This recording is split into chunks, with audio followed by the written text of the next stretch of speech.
Nahmaduhu wa nasta'inuhu wa nastaghfiruh wa na'udzu billahi min syururi anfusina wa min sayyiati a'malina may yahdihillahu fala mudilla lahu wa man yudlil fala hadiya lahu wa asyhadu an la ilaha illallah wahdahu la syarika lahu wa asyhadu anna Muhammadan abduhu wa rasuluh. Amma ba'd.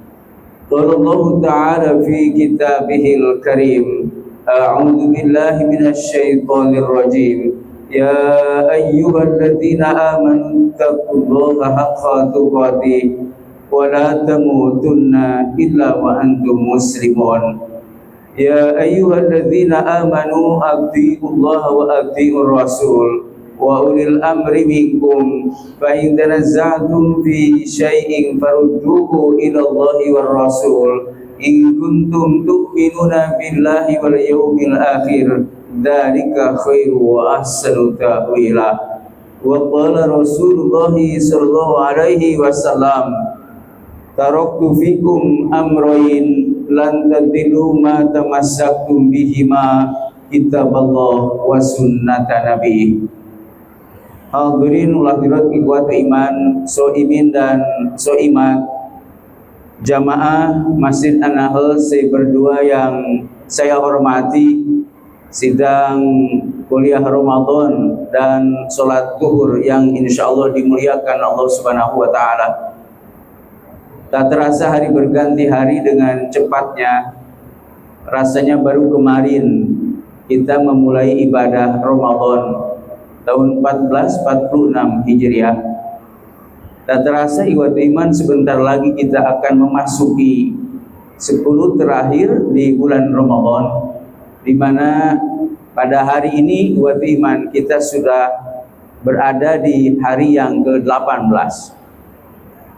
Bapak Ibu yang saya hormati, meskipun demikian kita tidak akan jenuh untuk senantiasa menggali keberkahan dan hikmah di bulan Ramadan, karena banyak rahasia, banyak hikmah dan pelajaran yang terkandung dalam bulan Ramadan dengan berbagai keberkahan yang disediakan Allah di dalamnya.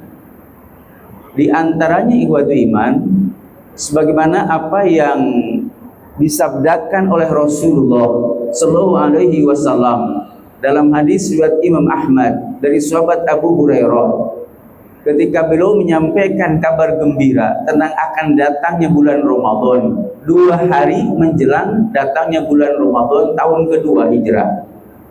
Kata beliau, qad ja'akum syahrul Ramadan syahrun mubarak. Telah datang kepada kalian bulan Ramadan, bulan yang diberkahi. Kenapa bulan Ramadan disebut dengan mubarak, yang diberkahi? Karena di dalamnya itu banyak kebaikan Allah Subhanahu wa Ta'ala. Yang kebaikan tersebut tidak ada habisnya, itu disebut makna barokah. Lalu dalam hadis itu Rasul menjelaskan apa saja ikhwatu iman keberkahan bulan Ramadan itu. Kata beliau, pertama ikhwatu iman, iftaradallahu alaikum siyama. Allah telah memfardukan, mewajibkan atas kalian ibadah puasa Ramadannya. Tuftahu fihi abwabul jannah. Yang kedua, kata Rasulullah, pada bulan Ramadan itu dibukakan pintu-pintu surga. Wa tughlaqu fihi abwabun nar, dan kemudian ditutup rapat-rapat pintu-pintu neraka. Wa tughalu fiha syayatin, dan kemudian setan-setan dikerangkeng, dibelenggu ikhwat iman. Berarti sudah dijelaskan ada 4 istighfar iman, yakni dipardukan ibadah puasa Ramadan, dibukakan pintu surga, ditutup pintu neraka, dan setan dibelenggu. Kemudian ikhwat iman, dalam hadis yang lain diungkapkan, hadis riwayat Imam An-Nasa'i, wasanantu lakum qiyamahu, dan aku mensunnahkan kepada kalian ibadah qiyamul Ramadannya, ibadah sholat tarawihnya. Lalu kemudian Rasul menutup, fihi lailatun khairun min alfi syahr. Dalam bulan Ramadan itu terdapat 1 malam yang nilainya lebih baik daripada beribadah dan berjihad selama 1000 bulan. Wa iman rahimakumullah, itu sebuah kabar gembiranya yang menjelaskan tentang keberkahan bulan Ramadan, yang menjelaskan kepada kita kebaikan-kebaikan yang disediakan Allah di bulan Ramadan itu. Tapi di ujungnya ibadah iman, Rasul menyampaikan warning, menyampaikan peringatan keras. Kata Rasulullah, man hurima khairaha faqad hurima. Siapa yang dia dihalangi dari kebaikannya, maka sungguh ia telah terhalangi. Wa iman rahimakumullah, kenapa ujungnya warning? Karena ternyata ibadah iman, meskipun bulan Ramadan itu penuh dengan keberkahan kebaikan, tetapi yang mendapatkan keberkahannya tidak banyak. Rujuk kepada hadis riwayat Ibnu Majah, Rasul bersabda, dicontohkan tentang ibadah siam Ramadan dan ibadah qiyam Ramadan. Kam min shaimin. Banyak orang melakukan ibadah puasa, ibadah siam, ibadah saum. Laisa min siyami ila dhama, tetapi tidak mendapatkan nilai apapun dari ibadah puasanya kecuali rasa haus dan dahaganya saja. Wa kam min qaimin laisa min qiyam ila sahar. Dan banyak orang yang menunaikan ibadah salat qiyam Ramadan, salat tarawih, tetapi tidak mendapatkan nilai apapun kecuali rasa letih dan capek di belakang. Bapak Ibu yang saya hormati, tentu kita tidak menghendaki nasib itu terjadi kepada kita. Maka tentu kita harus mengetahui apa penyebabnya yang menjadikan ada orang yang terhalang untuk mendapatkan kebaikan Ramadan. Dan ternyata kata Rasulullah dalam hadis riwayat Imam Al-Bukhari, riwayat Imam Muslim dari sahabat Abu Hurairah radhiyallahu anhu, Rasul bersabda, man shoma ramadhana imanan wa ihtisaban ghufira lahu ma taqaddama min dhanbi wa man qama ramadhana imanan wa ihtisaban ghufira lahu ma taqaddama min dhanbi wa man qama lailatal qadri imanan wa ihtisaban ghufira lahu ma taqaddama min dhanbi. Pada hadis ini dengan tegas bahwa orang yang bisa mendapatkan keberkahan bulan Ramadan, termasuk dengan ibadah siam Ramadannya, dengan ibadah puasa Ramadannya, ibadah sholat tarawihnya, dan menghidupkan malam Lailatul Qadar, adalah mereka yang menunaikan semua itu, yang memburu semua itu, yang meraih semua itu dengan iman dan ihtisab. Dengan dasar iman, ketundukan, kepatuhan, ketaatan kepada Allah Subhanahu wa taala yang ditunaikan sesuai dengan tuntunan uswatun hasanah Nabi Muhammad Rasulullah sallallahu alaihi wasallam, dan ditunaikan mengharapkan perhitungan Allah semata, ikhlas menunaikan semua itu, maka diampunkan dosa orang itu yang telah silap. Bapak Ibu yang saya hormati, indikator dalam konteks hadis tersebut ibadah iman dalam pandangan Allah Subhanahu wa taala bahwa seseorang mendapatkan keberkahan Ramadan dan berhasil dengan semua kebaikannya adalah orang yang mampu meraih pengampunan dosa.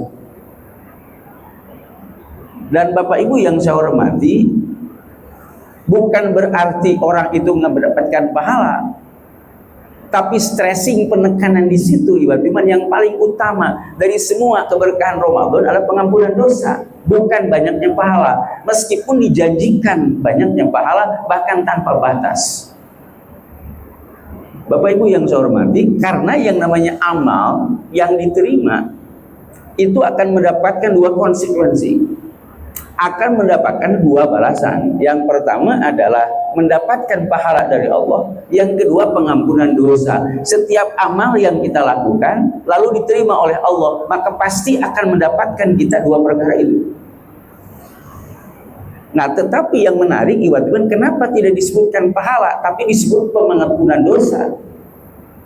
Karena memang pokok dari semua perkara itu yang penting tidak punya dosa. Dan itu adalah sifat dari orang bertakwa, orang yang menjaga diri dari dosa. Karena ada orang dia punya pahala, pahalanya banyak, tapi punya dosa, maka tidak ada jaminan orang tersebut tidak tersentuh dengan siksa api neraka. Terserah Allah Subhanahu wa taala. Kalau Allah kemudian mengampuni, maka berarti dibersihkan langsung dan dimasukkan ke dalam surga. Kalau tidak, karena ada dosa yang tidak diampunkan Allah, yang lain diampunkan, maka dia dimasukkan dulu ke dalam siksa api neraka sesuai dengan kehendak Allah Subhanahu wa taala. yang nanti kemudian dikeluarkan setelah bersih dari dosanya disebut dengan al-jahannamiyun, alumni neraka jahanam. Bapak Ibu yang saya hormati, karena itulah maka yang paling penting tidak punya dosa. Bahkan kata Rasulullah, orang yang merugi dan celaka adalah orang yang dijumpai dengan bulan Ramadan, orang yang diberikan kesempatan berjumpa dengan Ramadan sampai selesai bulan Ramadannya, sampai berakhir Ramadannya, sampai lepas bulan Ramadannya, sementara dia belum diampunkan dosanya. Rujuk hadis riwayat Imam At-Tirmidzi, Rasul bersabda, "Rogima anfu rajulin," kata Rasul, celaka seseorang, dakhala alaihi Ramadan, di mana Ramadan datang menjumpai dirinya, tsuman salakho, kemudian lepas bulan Ramadannya, selesai bulan Ramadannya, berakhir bulan Ramadannya, qabla an yughfarolahu, sebelum diampunkan dosanya. Maka kita bisa melihat korelasi hubungan yang kuat antara semua keberkahan Ramadan dengan pengampunan dosa. Karena yang paling penting dan pokok dari semua keberkahan Ramadan mengerucut kepada satu hal, yaitu pengampunan dosa. Siapa yang dia keluar dari Ramadan meraih pengampunan dosa, maka kata Rasulullah, kharaja, dia keluar dari Ramadan itu kayaumin waladatu ummuhu, seperti pada hari ibunya melahirkan dirinya dalam keadaan suci dari dosa. Bapak Ibu yang saya hormati, dan luar biasa ibadah iman dengan semua aktivitas ibadah yang tadi, dengan dasar iman dan ikhlas, maka orang akan mendapatkan semua keberkahan itu, terutama pengampunan dosa. Karena itu ibadah iman rahimakumullah, itu sebab kenapa banyak orang yang dijumpai dengan Ramadan, tapi kata Rasulullah mereka tidak mendapatkan nilai apapun karena mereka meraih keberkahan Ramadan tanpa syarat ibadah iman. Tidak kemudian dengan iman dan ihtisab, hanya ikut-ikutan, hanya mengikuti kebiasaan atau budaya atau tradisi ibadah iman, atau mengikuti kebanyakan orang ketika melakukan ibadah itu. Wallahu a'lam bishawab ibadah iman, tapi begitulah yang disampaikan Rasulullah. Ada orang, bahkan banyak orang yang tidak mendapatkan keberkahan Ramadan disebabkan mereka menunaikan ibadah itu tidak dengan iman dan ihtisab. Apalagi orang yang tidak mengindahkan semua amal ibadah di bulan Ramadan, termasuk mereka yang abai dari melakukan ibadah puasa yang hukumnya fardu itu. Bapak Ibu yang saya hormati, dan ternyata ibadah siam, ibadah puasa Ramadan dan ibadah puasa secara keseluruhan dalam Islam, Bapak Ibu, bukan hanya memberikan kemanfaatan di dunia. Sudah banyak penelitian dari berbagai kalangan tentang kebaikan yang didapat orang melakukan ibadah puasa.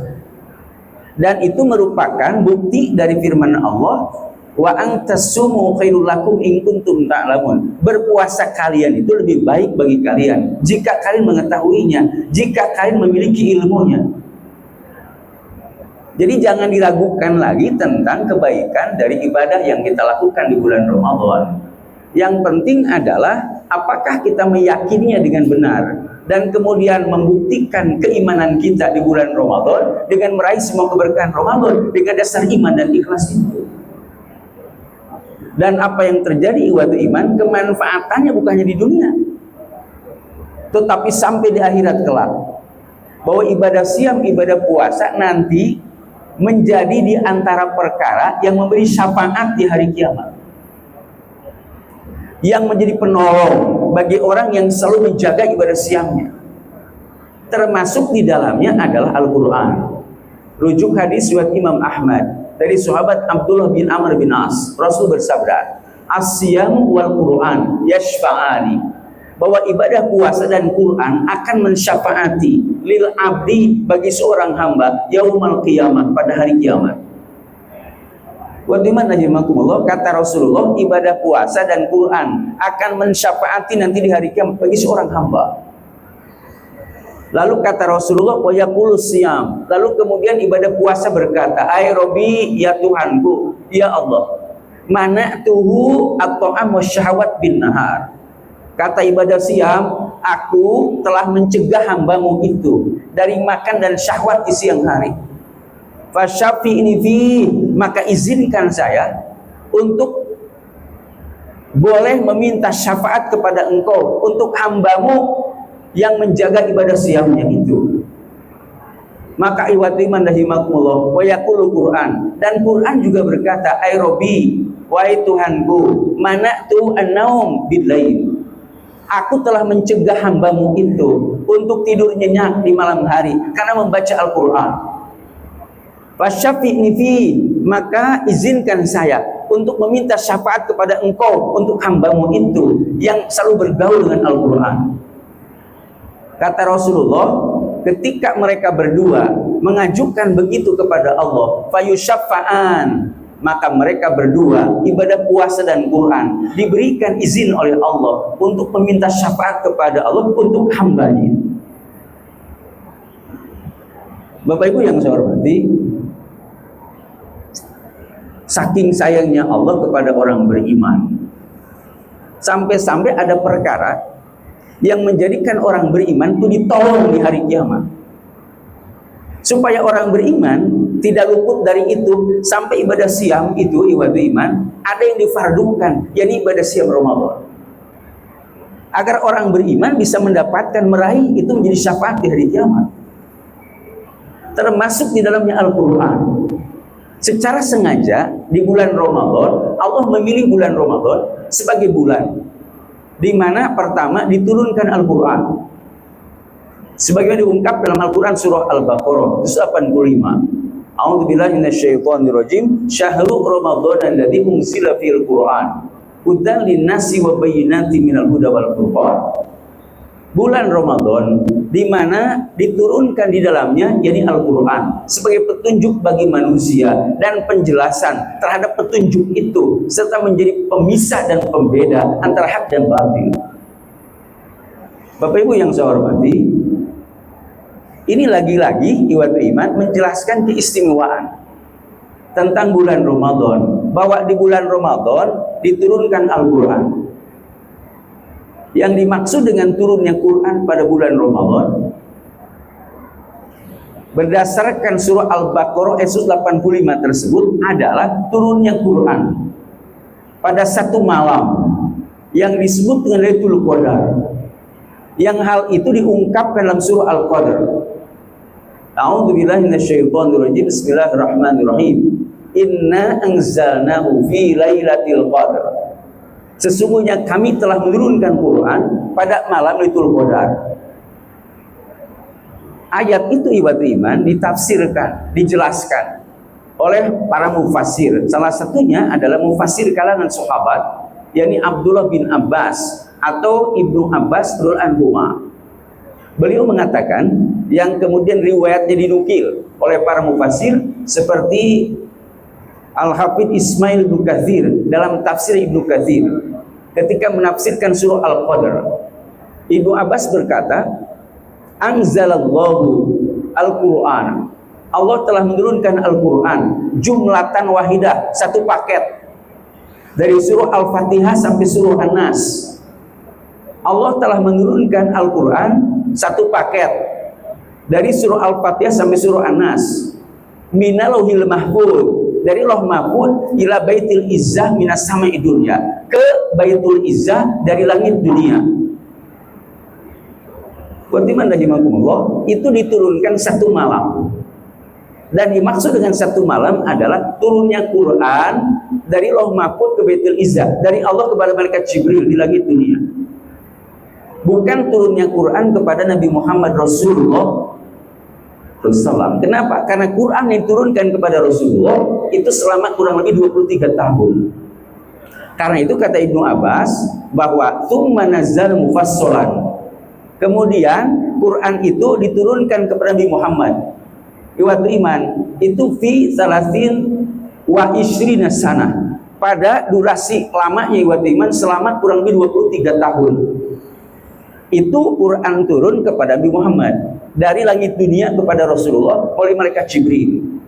Maka berdasarkan riwayat tersebut, turunnya Quran itu ada dua fase. Fase pertama turunnya Quran dari Lauh Mahfuz ke Baitul Izzah yang diturunkan satu malam dan satu paket dari surah Al-Fatihah sampai surah An-Nas. Dan yang fase kedua adalah turunnya Quran kepada Rasulullah oleh malaikat Jibril yang turun selama 23 tahun kurang lebih. Ada yang turun di bulan Ramadan, ada yang turun di bulan Syawal, ada yang turun di bulan yang lain. Selama kurang lebih 23 tahun. Bapak Ibu yang saya hormati, dan apa yang terjadi terkait Quran? Pada setiap malam di bulan Ramadan, malaikat Jibril menjumpai Rasul. Rujuk hadis riwayat Imam Al-Bukhari, bahwasanya wakana Jibril yalqahu, malaikat Jibril menemui Nabi fi kulli lailatin min Ramadan, setiap malam di bulan Ramadan, fayudarisul Quran, lalu bertadarus Al-Quran mereka berdua. Jadi kalau tadi disebutkan bahwa ibadah puasa mensyafaati, Quran mensyafaati, bagaimana Allah dan Rasulnya agar supaya umat tidak luput dari itu? Maka kemudian ketika bulan Ramadan dikondisikan Rasul sendiri dijumpai malaikat Jibril, dan mereka berdua setiap malam di bulan Ramadan tadarus Al-Quran. Apa yang disebut dengan tadarus Al-Quran? Yang disebut dengan tadarus, Bapak Ibu, dari kata darosa, dari kata darosa yang berarti belajar. Kata darosa iwat iman itu punya makna asal dalam bahasa Arab, artinya masaha, yang berarti menghapus. Maksudnya adalah orang disebut belajar jika dia sudah mampu memindahkan penjelasan seorang pembimbing dari lisannya pindah ke kepalanya, atau tulisan yang di kitab, tulisan yang di papan tulis pindah ke kepalanya. Itu disebut dengan darosa atau belajar. Ketika kata darosa, dalnya dikasih alif jadi darosa, maka berarti belajarnya nggak sendirian, ada partner. Ketika dikasih tak di depannya tadarosa jadi tadarus, maka tak itu punya fungsi menunjukkan kesungguhan.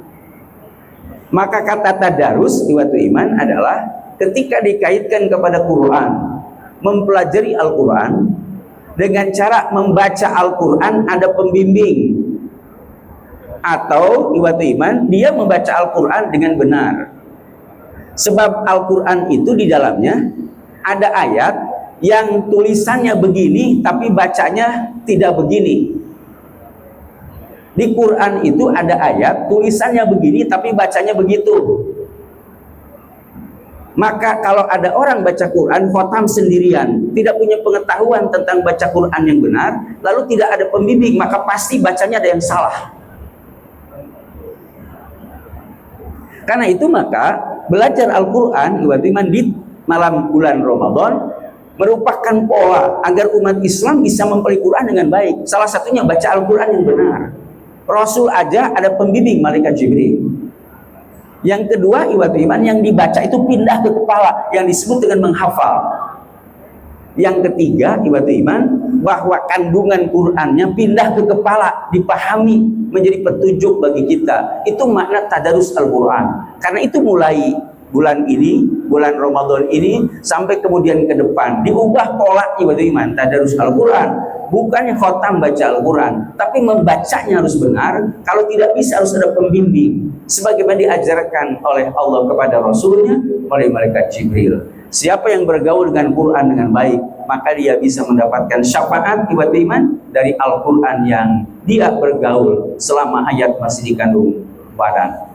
Keistimewaan bulan Ramadan tidak ada habisnya, hanya bagi orang-orang yang dia melaksanakan iman dan ikhlas akan meraihnya, termasuk keutamaan ibadah siam dan kemudian mempelajari atau bergaul dengan Al-Quran.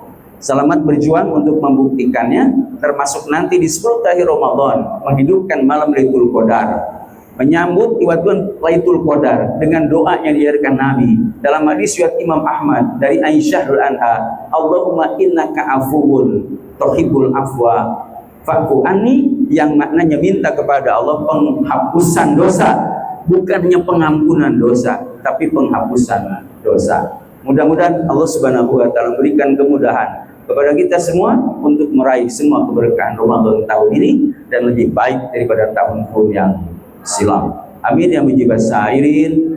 Wallahu a'lam bishawab. Aqulu qouli hadza wa astaghfirullah li wa lakum.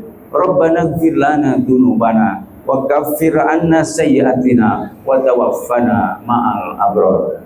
Rabbana hab lana min azwajina wa dzurriyyatina qurrata a'yun waj'alna lil muttaqina imama. Rabbana zalamna anfusana wa in lam taghfir lana wa tarhamna lanakunanna minal khasirin. Rabbana taqabbal minna innaka antas samiul alim wa tub alaina innaka antat tawwabur rahim. Rabbana atina fid dunya hasanah wa fil akhirati hasanah wa qina adzabannar. Walhamdulillahirabbil alamin. Assalamualaikum warahmatullahi wabarakatuh.